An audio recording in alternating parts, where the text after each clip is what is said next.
Well, if you just watched the evidence for the afterlife, I have two of the doctors here with me, Dr. Jeff Long and Dr. Mary Neal. And we're going to be diving into more of that evidence. How do we know these near-death experiences when someone clinically dies and revives and has a story to tell of life to come? How do we know those are actually true? So first of all, let me just thank you guys, Dr. Long and Dr. Neal. You're doctors. You're out there on the front lines right now in this coronavirus as we're all shut in. You guys really, on behalf of all the medical community, thank you. Or we thank you all who are part of the medical community. But tell us just a little of, where you are, what you do, even maybe how this coronavirus is affecting you right now. Go ahead. Oh, well, I'm Mary Neal, and I will tell you that as my background, I think it's a wonderful thing because I am basically you. I grew up in the Midwest and was taken to Sunday school and was confirmed in the church, did all that thing, and then, like most of you, went off to college where I made a choice. I thought that I had to choose between science and faith. So I chose science. I went on to medical school and residency and fellowship, and I ran the spine service at University of Southern California and then moved to Wyoming, to God's country. And I know it's not Texas, but it's pretty beautiful.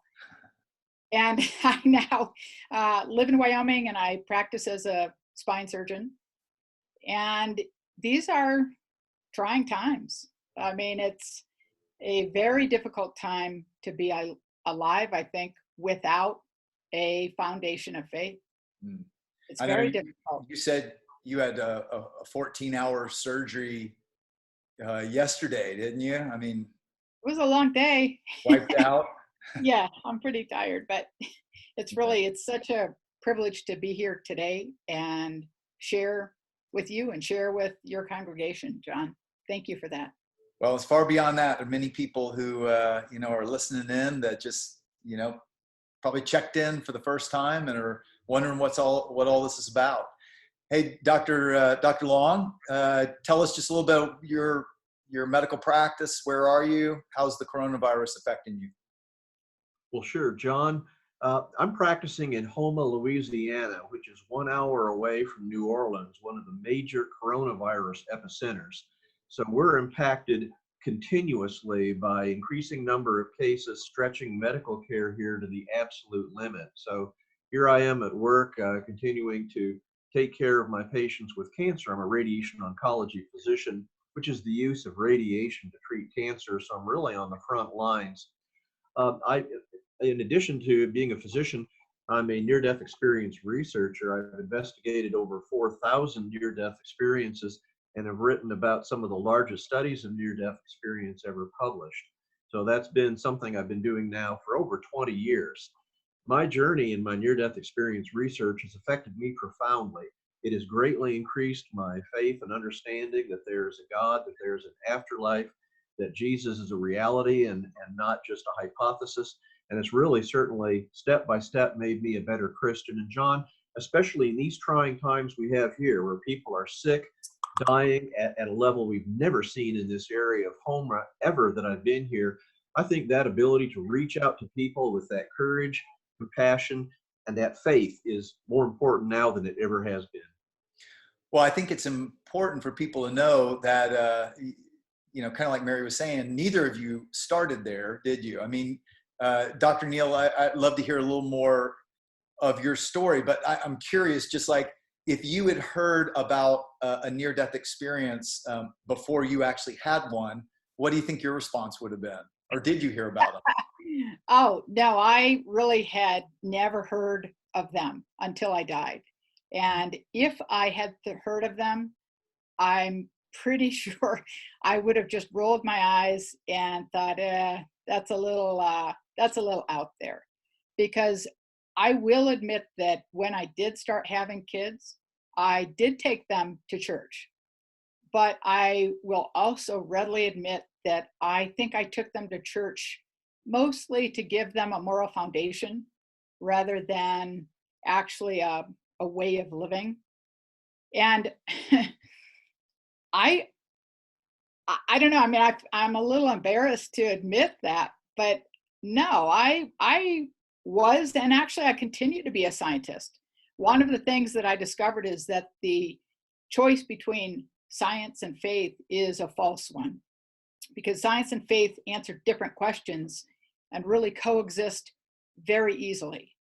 And so now it's a very different thing, but I'm a very analytical person. And I have to say that even now, when I hear people's profound spiritual stories, whether it's a near-death experience or deathbed visitation or something that's truly a miracle, I have to tell you, my initial response is not one of total acceptance immediately. I still listen to what they've said and think, how does that fit into God's reality? Yeah, and I've said the same thing. You know, I had an engineering background, and every one that I hear, I at first take with a grain of salt. And it was really more seeing the commonalities of thousands of them that changed my mind. But I'm curious. So, what changed your mind was you actually had one of these. Why don't you take us back and just give us a little run of what happened that day? Okay, well, this is a very Cliff Notes version, but in 1999, my husband and I went whitewater kayaking in South America, and circumstances were such that I was forced to go over about a 15-foot waterfall. And when I hit the bottom, my boat was pinned or stuck in the rocks and the underwater features, and I was immediately submerged under 8 to 10 feet of water. And that's where I stayed for about 30 minutes.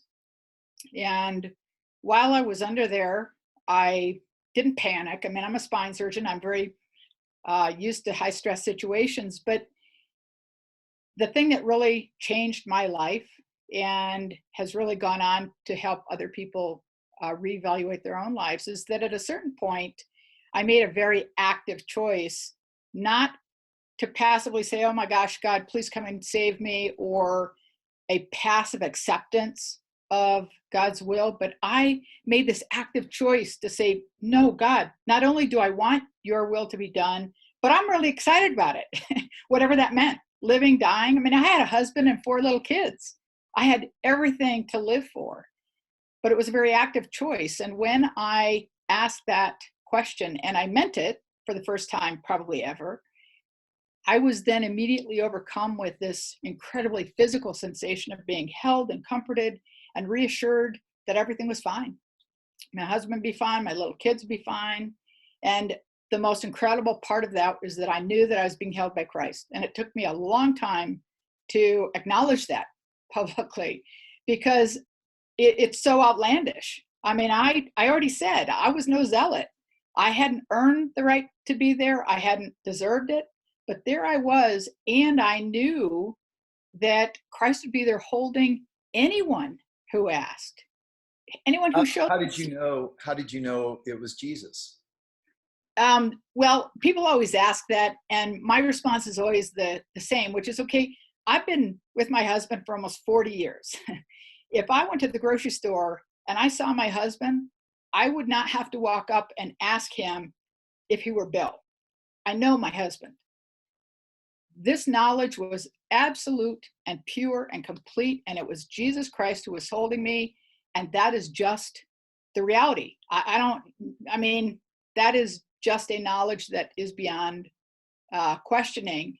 Well, what's interesting, I'm actually going to do an interview next week with Heidi, who was raised in a Jewish atheist agnostic home, but she always believed in God. And she dies at 16 when her horse falls on her. And she was completely shocked because Jesus was there. Right. And she said, I felt like I had always known him.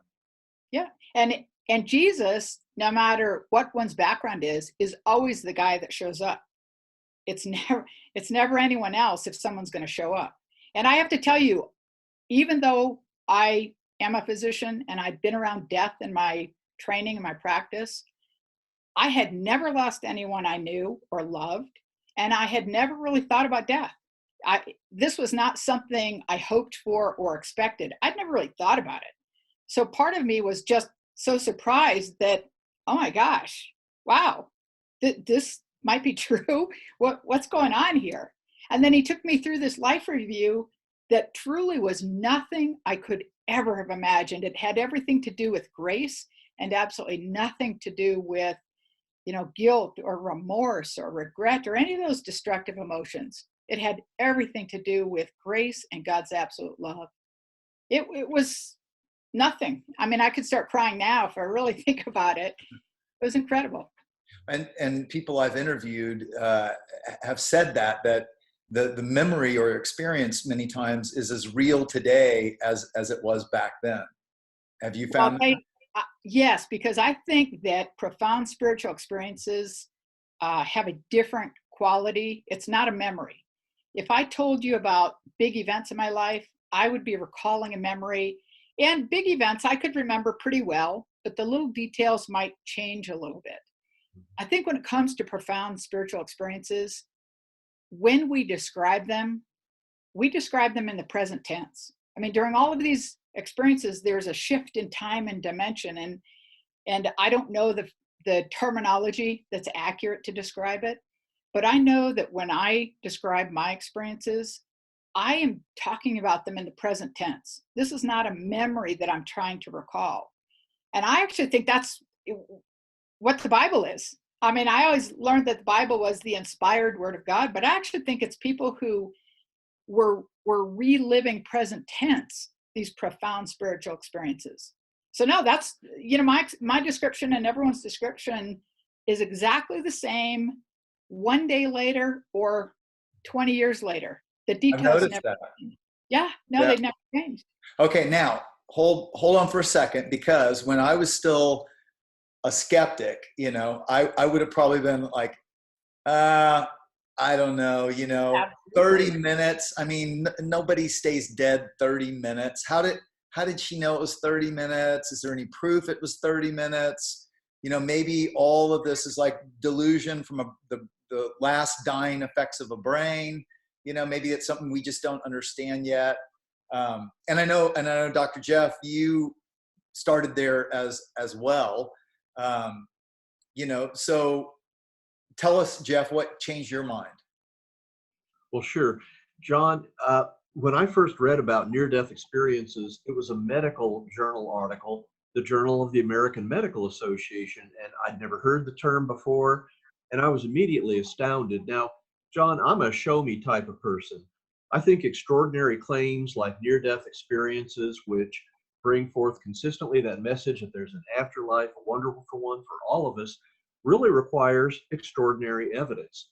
As a radiation oncology physician, I make day-to-day decisions that are life and death based on evidence. So no surprise, when I first read about near-death experience, I was skeptical.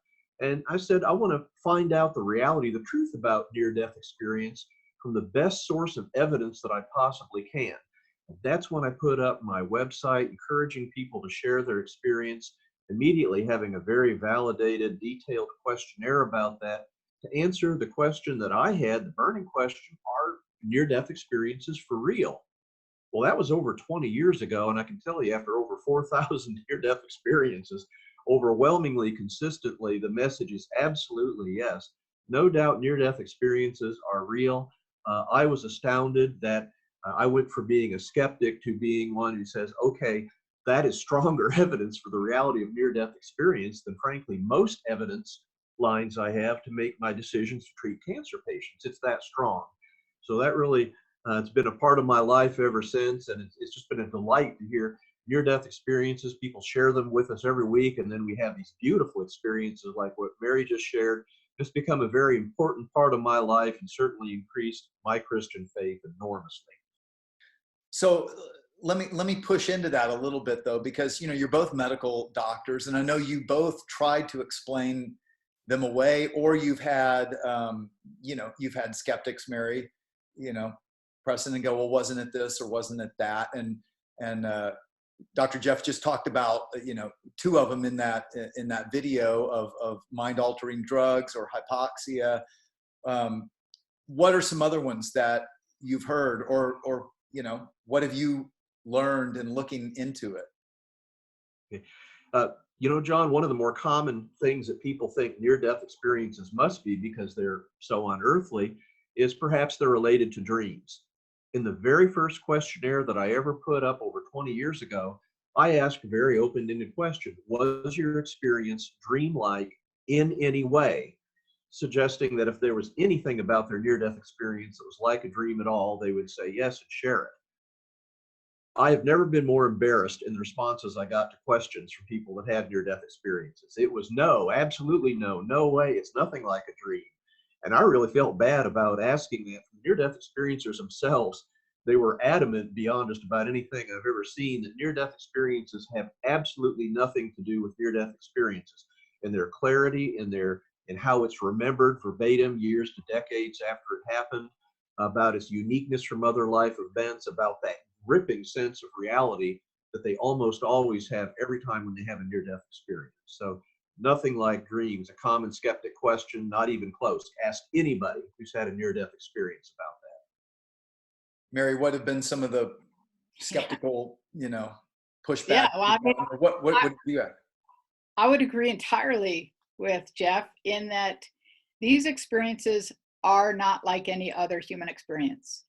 When I basically, as my kids would say, when I got kicked out of heaven because my spirit, left my body, and I went up and had a heaven experience. And at the end of that, I was given a laundry list of work I still had to do. And one of the more challenging things on that list had to do with the coming and unexpected death of my oldest son. So when I came back and went through, multiple surgeries for broken bones and many months of rehab, I had incredibly intense motivation to find an alternative explanation. Because I I knew that if I could find any other sort of explanation, I would be able to discount everything I'd been told, including what I've been told about the coming death of my son.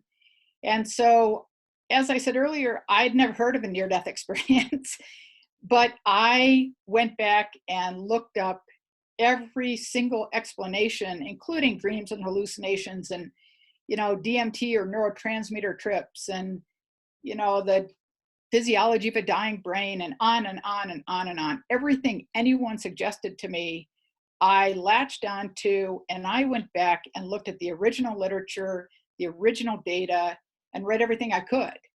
And what I came to conclude, and that was, I will say, that was the first time I ever heard about near-death experiences, but what I concluded was exactly the same as what Jeff has concluded, which is these experiences are outside the bounds of science and outside the bounds of medicine.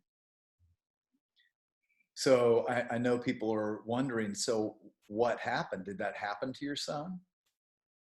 Yes, actually. 10 years afterwards, he was hit by a car and killed entirely unexpectedly. And it was really a whole series of, I'm going to say miracles, but there are many things that happened leading up to his death that further prepared me and prepared my family to do what had been asked of me when I was still in heaven. And there are a number of things on that list that have come to pass, and some that haven't. We'll see. I mean, doing what I'm doing now is part of it. It's not something I ever would have signed up to do. But You mean talking about this?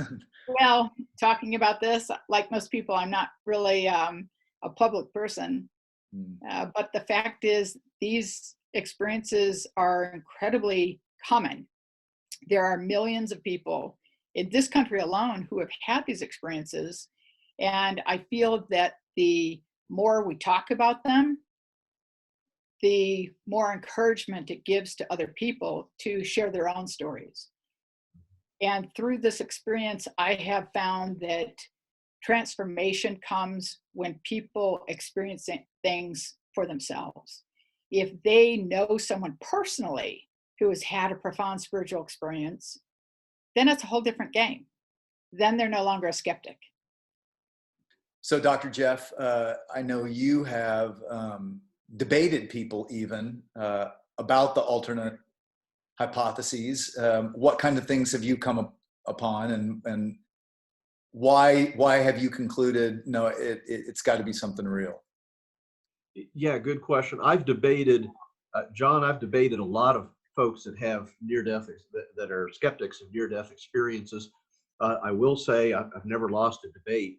I think that's because the evidence for the reality of near-death experience is so strong. Just another example, skeptics may say, well, gosh, these experiences are so unearthly, like nothing that we've experienced in our earthly life. They must be hallucinations.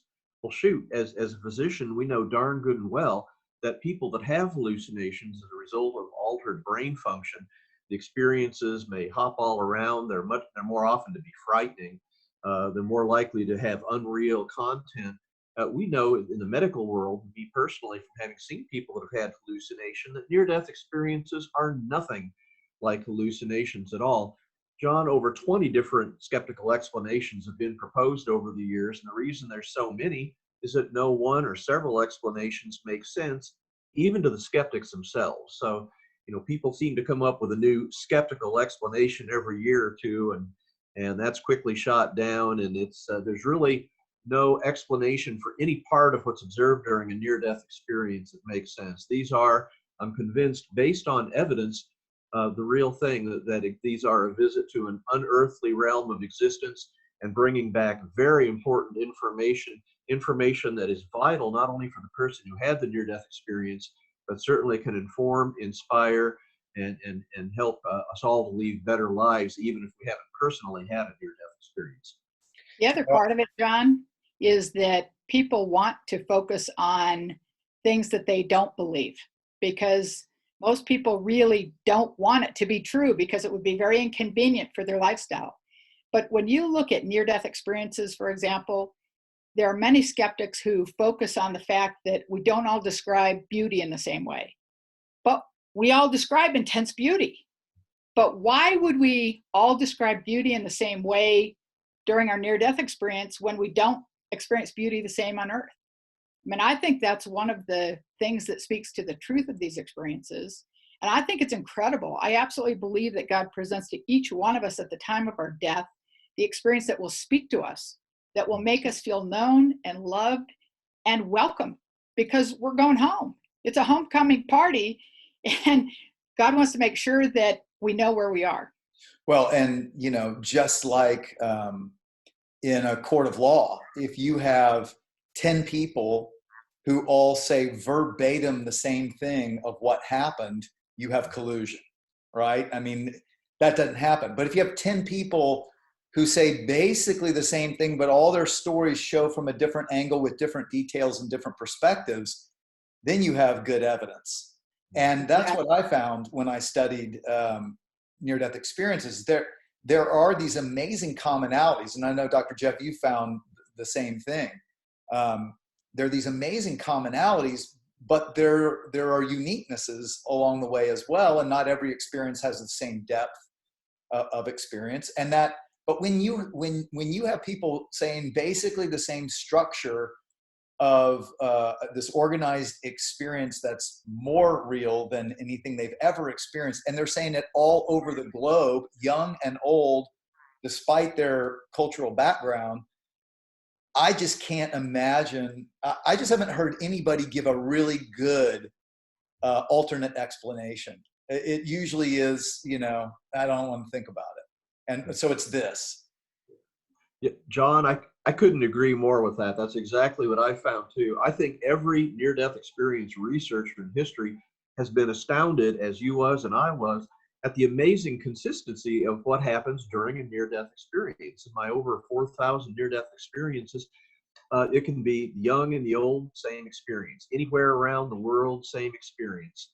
No matter what their prior belief system, what they believed in as far as religion goes, or even if they were atheists, remarkably, at that moment of their close brush with death, astoundingly consistent content in their near-death experience. That got my attention as a scientist. I know the foundation of science is what's real is consistently observed, and you absolutely have that in near-death experiences. So Mary, I know there was more to your experience than you just told. Go into a little more detail for us so that people kind of get a picture of, some of the things you experienced. And then I'd love to hear, Jeff, you comment on some of the commonalities you've seen. Well, of course, it would really take me about 2 hours, but I won't do that. You only had 30 minutes. Exactly. But I'll tell you, even to answer that question, I was kayaking there with professionals, and they are used to water rescue. They teach water rescue. And even though we were not in a hospital setting, this is what they do. And as soon as they figured out that there was a problem, they started their watch. They're very cognizant of time because they teach that. They know that time makes a difference. And so when I talk about almost 30 minutes, that's coming from them. All of those details are details that they have given me. But my experience just went on and on and on. My spirit kind of separated from my body. And as I said, I went up to... This is when you were underwater. You're still underwater. Yep. And are you aware that you're underwater? Well, I told you, I'm a very analytical person, and I could be helped by Christ. I could be taken through this incredible life review, but at the same time, I was still me. Perhaps my best me, but I was still me. And my little thought balloon to the side kept thinking, wow, this is really strange. I must have an air pocket or something. And every few minutes, I would sort of do a little self-assessment exam, and I didn't have an air pocket. I wasn't breathing. I could feel the weight of the water. I could feel the plastic of the boat. And then I could feel the current working on my body, slowly pulling it over the front deck of the boat. And that's when my spirit also sort of peeled away from my body. And I could kind of feel that. It's not something I could ever verbally put in. I couldn't describe it. It was a very strange feeling. But then no, my spirit was sort of released to the heavens. And were you ever, I'm sorry, were you ever in pain, or were you feeling the drowning feeling? No, I have to tell you that when I grew up, I don't know why, but the only thing I was ever afraid of was drowning. I didn't care how I died. I just never wanted to drown. And so I would have imagined, well, I know, exactly. Never say never. I would have imagined being terrified. That was always my deepest fear. But instead, I had not the experience of being conscious and then unconscious, or alive and then dead. I had the most wonderful feeling. I had no fear. I had no pain. I mean, I could feel my legs breaking as I came over the front of the boat, and I questioned, like, gee, I should be screaming, but I wasn't. I felt great. I felt conscious, and then I felt more conscious. I felt alive, and then I felt more alive. As Jeff said, I mean, the intensity of reality, experience, color, aromas was something that we can't experience here. And so, no, I didn't have pain. I felt great. I mean, I thought, wow, dying's not so bad, But I did go up, and I was greeted by a group of people or spirits, beings, I'm not sure what to call them, who had known me and loved me as long as I have existed. And again, there was a shift of time and dimension so that I could look back at the river and I could see them doing CPR. I could see me. I recognized that it was me. I also recognized that despite the fact that I had a great life, I wasn't planning on coming back. I had no intention, because I had an absolute feeling of being home. Like I had been on this great adventure to Earth, great adventure. And now I was home. I was where I really belonged, and where ultimately we all really belong. What made it feel like home? I knew where I was. I knew that I was loved so completely, a sense of love that we just don't really experience here on Earth. I mean, my husband loves me dearly, thank goodness. but most love here on earth has some little bit of conditionality to it. But this was home. It's the feeling of going to some third world country and staying there for a couple of months and having a great time. But then you come back to your own home and you sleep in your own bed. It's just this overwhelming sense of being where you belong. And I have never really thought about it in terms of what aspects really, but it was that sense of just, I'm home. And then Who are these people that were there greeting you? well, I knew that they were people who had been important in my life story. At that point in my life, I had not lost anyone I actually knew. No relatives, no friends, no one. But they were people who were important, maybe a grandparent who died before I was born. And so I couldn't identify them immediately. I knew that they were there and overjoyed to welcome me home. I know that when I go back again, now I do have some people who I know will be there waiting for me. But I really didn't take time to look at them and say, hey, who are you? Because they were going to take me down this pathway to what I knew was the point of no return, to truly eternity. And I was in a hurry. It was almost like I said, okay, look, we have plenty of time to catch up. Let's go. Did you know where you were going? Home.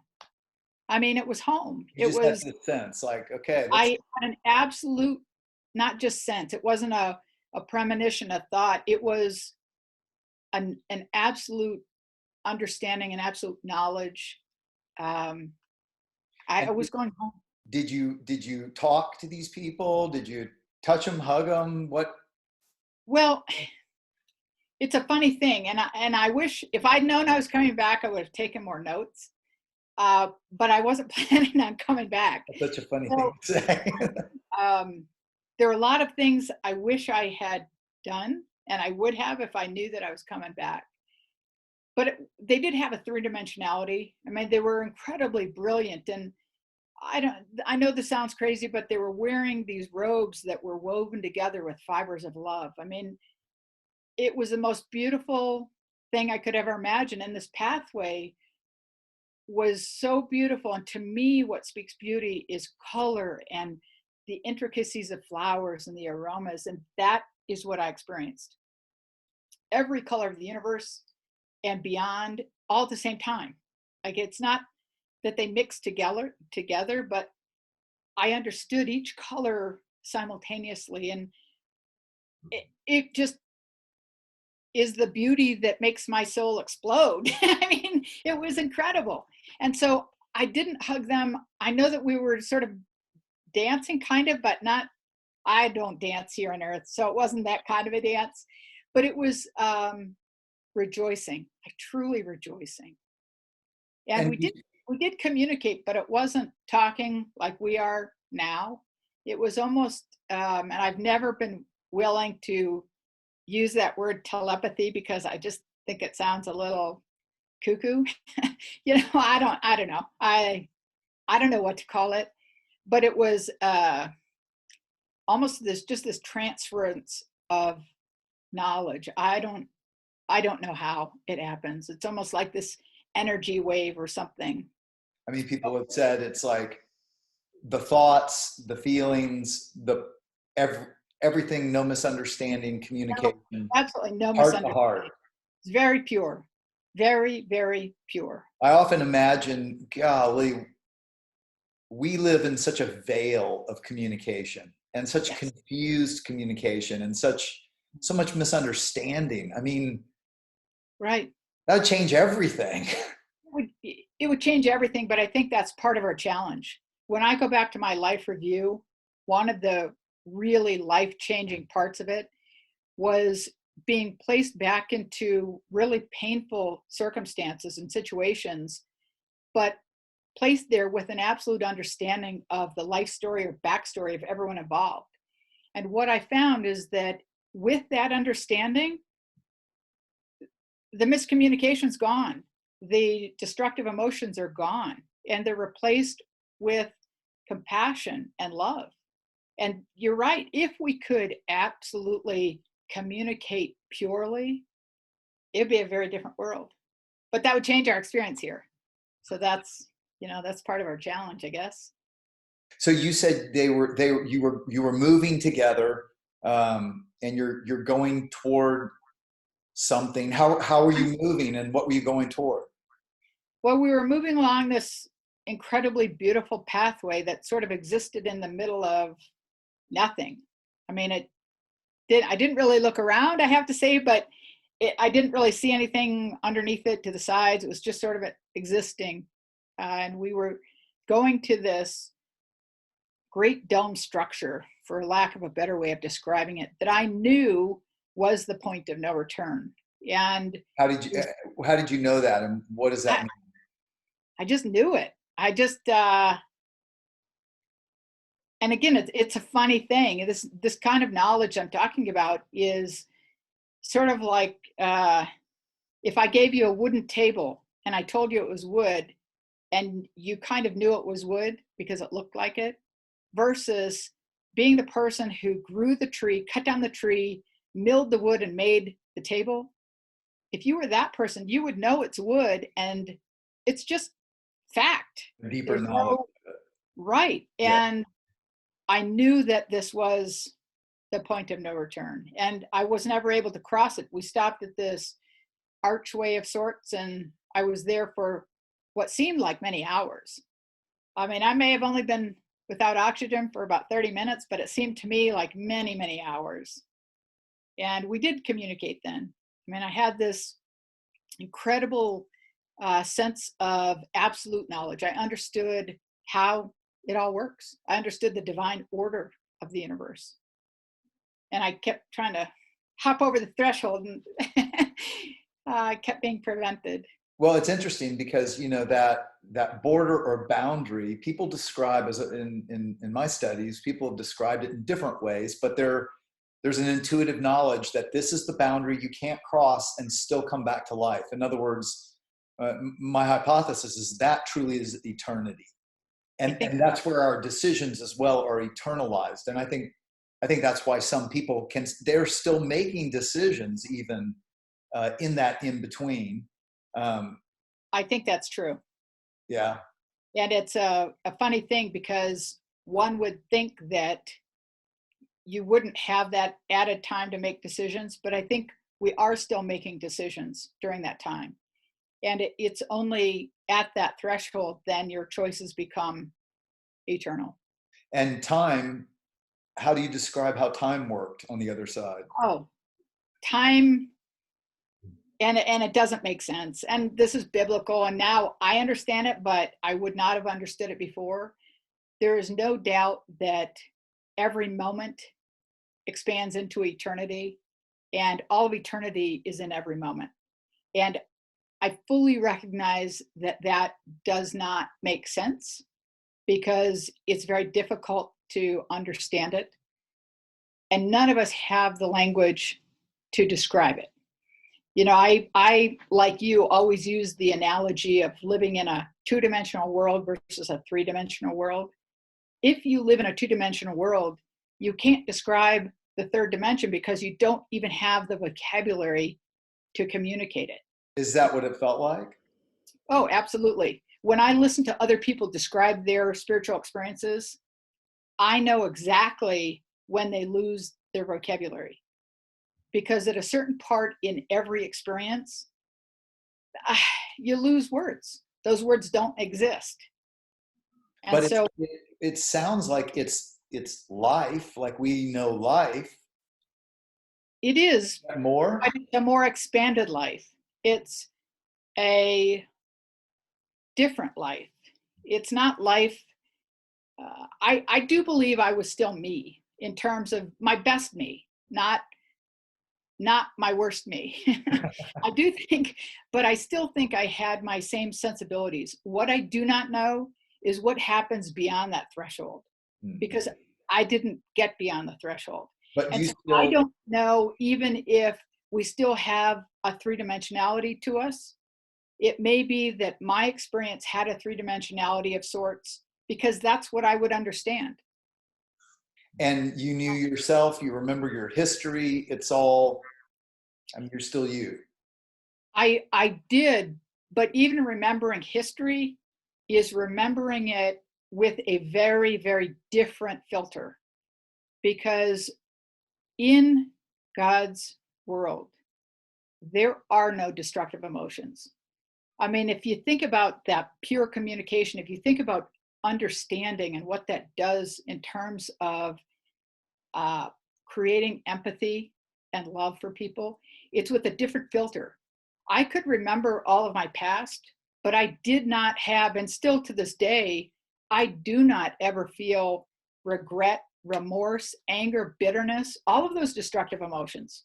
I don't feel anxiety or worry either for the future, because that's not part of the reality when you start talking about God's love and God's promises. So, Dr. Jeff, you've studied, 4,000 of these all around the globe. What are some of the commonalities that line up with what you just heard Mary describe? Oh, that's a great question, John. And Mary, thanks for sharing that absolutely inspiring near-death experience. While to many viewers, they're going to say that what you shared, Mary, is absolutely astounding. They never heard anything like it.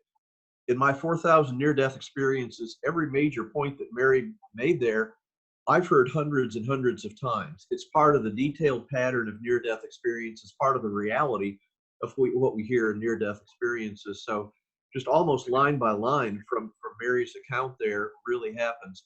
I mean, the concept of time either being radically different or non-existing in this unearthly, I call it heavenly realm, that's almost uniform in near-death experiences. That powerful sense in the near-death experience that you're home, this is your real home. Well, in fact, John, among the two most common words used to describe a near-death experience by those that have them, peace and love. I mean, but off the scale from anything they've known in their earthly life. Um, Accelerated consciousness. I mean, you imagine Mary's telling us that, as so many others have shared their near-death experiences, you have a life review of much of your entire prior life while you're unconscious or clinically dead for minutes. That's just an example of the tremendous acceleration of consciousness you see during near-death experiences almost uniformly. So these are some of the commonalities that occur. It's in my opinion, that very unearthly aspects of near-death experiences, almost super normal from what our earthly sensations are like, that further bespeaks the reality and certainly our lines of evidence for the reality of near-death experiences. Well, Hey, John, I just want to say one thing. I feel compelled to make this point because we're talking about near-death experiences. You're doing a huge series on near-death experiences. It is incredible. I mean, going home is beyond our wildest dreams. But that does not mean we should be longing to go home or that it's a better place, etc. Because being here on earth is an incredible opportunity and an incredible adventure. And sometimes when I'm involved in talking about near-death experiences, I really want to like dampen that a little bit, that enthusiasm, because the fact is, you know what, if you go again to a third world country and you have this incredible adventure, how miserable would it be if all you did was sit in your hotel room longing to go home? I mean, that's not why you go and experience things. We come to Earth for this incredible experience. When it's time to go home, we'll go home. And God makes it very clear to people who have that life review or who experience them, you still have a purpose here. Right. Right. And, yeah, if you're not dead, you still have work to do. well, yeah, and it matters, and it has to do with love, right? And how we treat one another, how we use our gifts to serve one another, and that it actually matters, it actually counts. And I like to say that too whenever I talk about this, because some people have very hard lives, and they're like, well, I'll just go there. Well, that actually is a bad idea, right? don't ever think about taking your own life, because it's actually, your life is a gift from God and a stewardship, even if you don't yet see how or why. But I think Mary, and I know many others I've talked to, would say, there is a purpose that God has for you, and seek him, because it has many times less to do with what we think it ought to be than the simpler things of how to be fully who we are with the people that he's put around us. Would you agree, Mary? I could not agree more. That is entirely true. If we are here, it is because we have work to do. And there is no doubt that God not only actually knows us individually, all billions of us on the planet, but God has a plan for each one of our lives. That is one of hope. And if you're not dead, it means you still have a purpose no matter what your life is. And So, Dr. Jeff, seeking after it. So, Dr. Long, back to you. In your study of 4,000 near-death experiences in 31 countries now? Yeah, we're up to 31 different languages that we've studied. 31 languages. Survey, yeah, so that's right. So what Mary's talking about of people experiencing God is a commonality as well. Talk about what you've seen in your study. Oh, absolutely. God is mentioned in hundreds of near-death experiences. I've actually made a study of that. When I started studying that, I didn't know what I'd find, but to my astonishment, that same remarkable consistency of what people are describing is also the consistency we see when God's described. God is described, same thing as Mary describes with Jesus. It's an immediate knowing that this is God, not maybe, possibly, not doubt. It's that instant recognition that is often what's described as a light, amorphous being, or even a developed being, is indeed God. One of the most common things they describe about God is that overwhelming feeling of love. They're known for who they are, all that they are, everything that they are, and loved profoundly beyond anything that they could have known on earth. And they feel accepted perhaps in a way that they had never felt that way in their earthly life. They feel a connection with God unlike often that they felt with any person, a human being in their life. When I started studying that to me seemed, geez, I didn't think of God that way. But by the time you see that hundreds and hundreds of times, you kind of say, wow, I get that. I think there's that real message in near-death experiences that, God is that overwhelmingly loving, overwhelmingly compassionate, and accepts you, me, and everyone in a way I hadn't even realized. And that's exciting. That's when sort of the science of near-death experiences becomes tremendously inspirational. And it's been a real pleasure to walk that journey in my research. Well, and that you wrote a book called God in the Afterlife. Your first one was Evidence of the Afterlife, right? And then God of the Afterlife. And we were talking once, and you told me that because I read the whole thing and I was like, wow, yeah, that's pretty much what I've seen, except Jesus didn't show up there. And then you told me, yeah, your publisher actually asked you to make that a separate book. Talk about what you found. Yeah, that's great, John. I'm glad you brought that up. I started working on God in the Afterlife, and of course, Mary described encountering Jesus. Well, again, way over 100 near-death experiences I have was describing Jesus. Same thing as God. Just like Mary said very eloquently, instantly this is Jesus with every core, every fiber of your being. No doubt that is Jesus. And so I observed that, and I sort of broke off from doing my research for the book and did a very detailed study of Jesus in near-death experiences.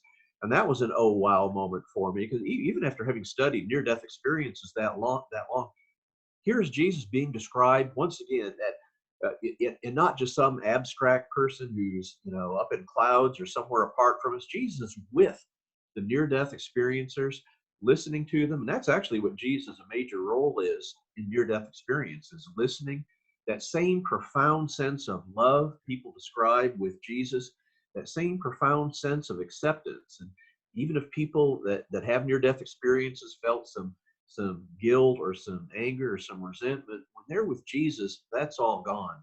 They feel loved, they feel connected, they feel cared for at a level that was beyond anything that they thought was even possible on earth. So I wrote up quite a big section on that. I was very excited about that. Their publisher said, geez, this is so dramatic. This is going to pull attention away from God in near-death experiences, and recommended I didn't write it up. So that's the only reason it didn't go in there, because it really is that dramatic and really is that exciting, just like Mary knows from her own personal experience. It is really a massively inspirational thing. That, again, as much as any, I don't know how you could read about Jesus and near-death experiences and not grow as a Christian, knowing that that is, wow, that's that love, that something that is beyond anything we know on earth.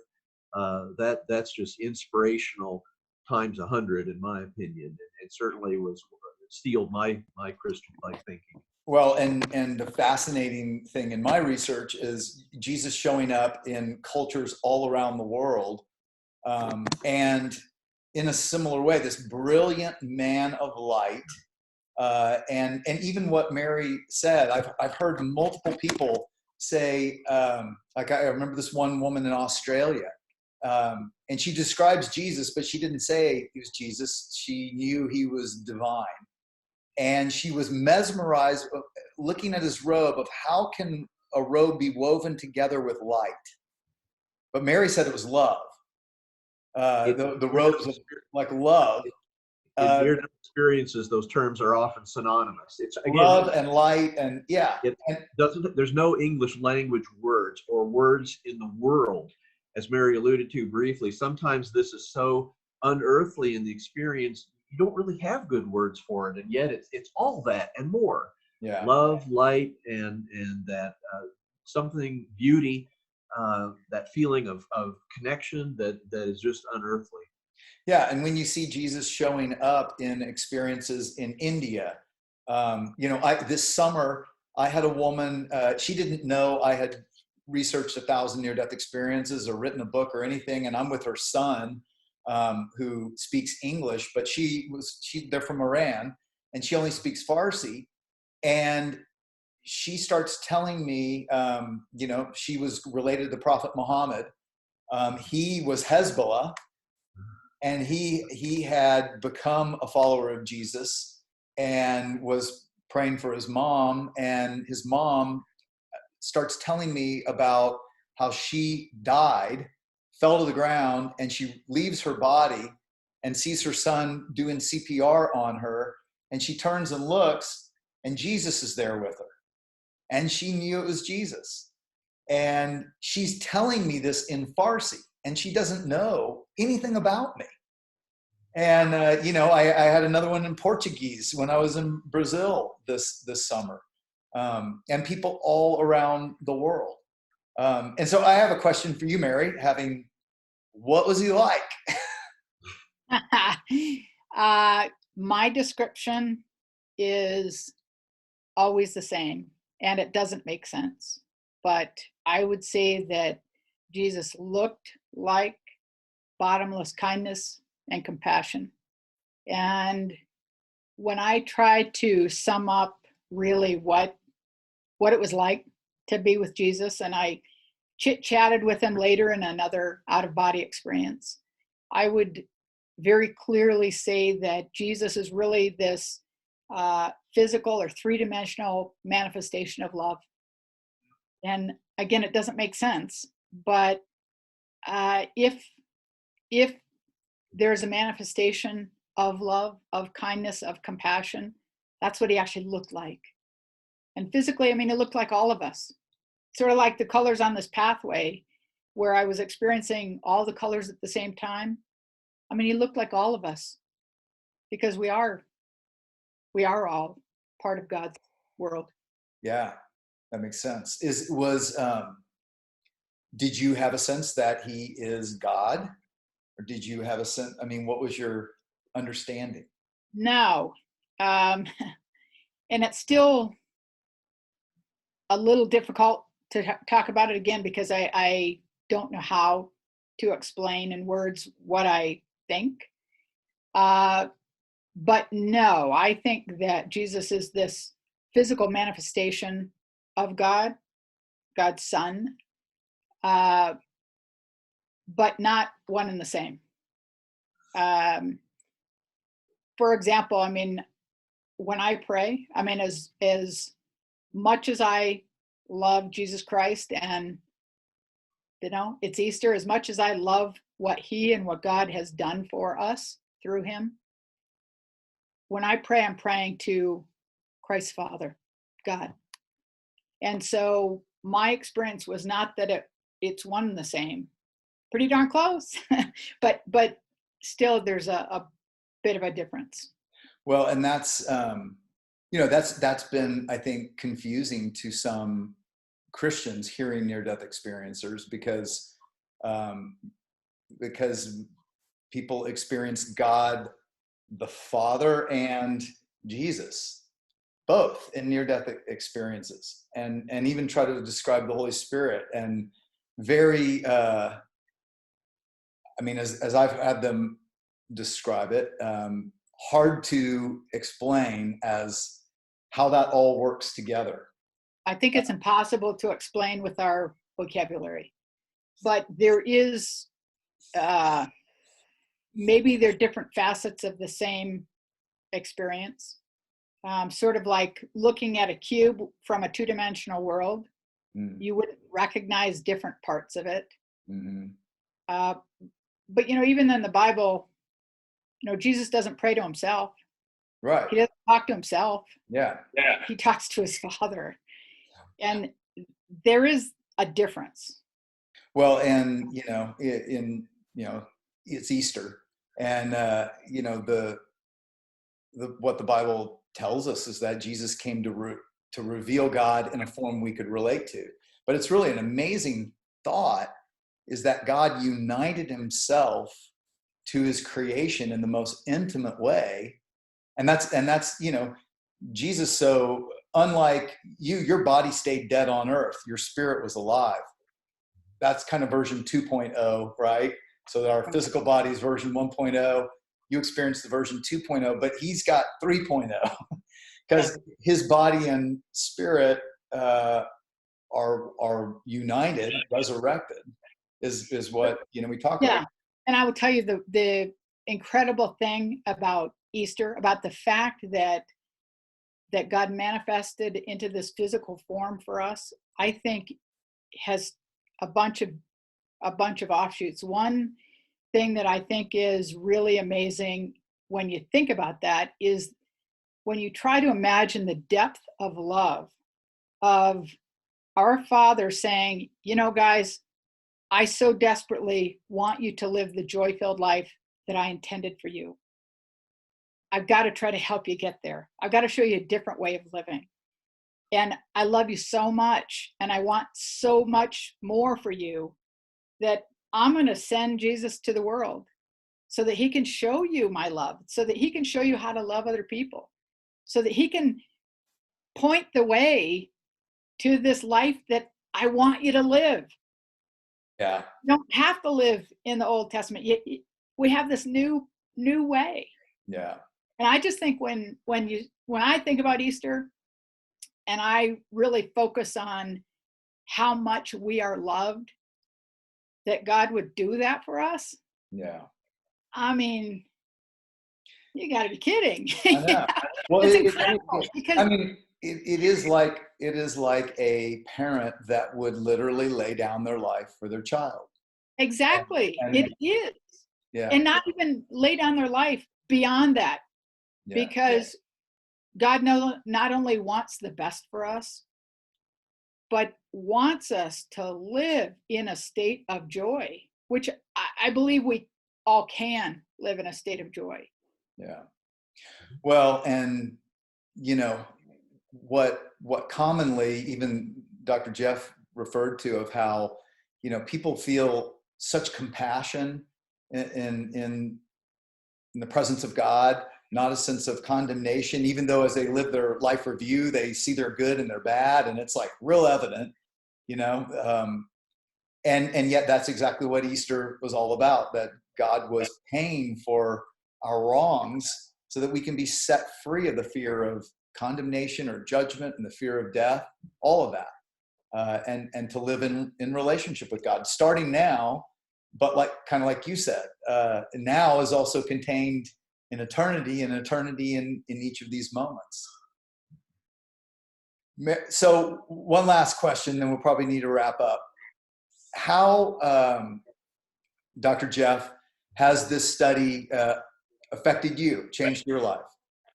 Oh, profoundly, John. I think I was like so many other people, especially you scientists going through medical personnel, going like us doctors. You go through medical school and you kind of pull your focus away from things spiritual. You begin to think analytically. You begin to say, it's evidence. If it doesn't, if you can't analyze it, study it scientifically, it's not real. It's kind of a mindset of a lot of folks in the medical and scientific community. So I sort of bought into that, and I was certainly, regularly attended church, but was sort of a lukewarm Christian. Starting to do my near-death experience research as over time, and it did take time. It literally took a period of years. It didn't happen overnight.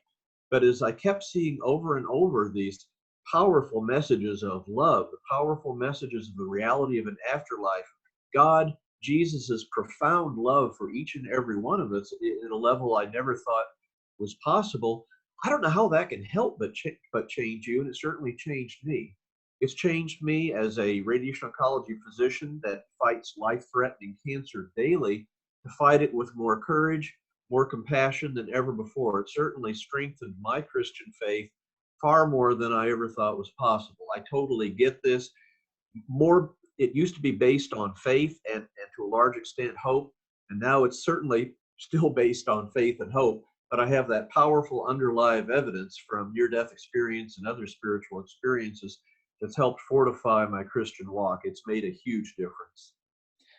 And Mary, I know, I read a book that you wrote after your experience on 7 lessons that you learned, and I'm just curious, what would you say, and especially right now in the middle of the COVID-19, and there's a lot of fear, there's a lot of worry and anxiety out there.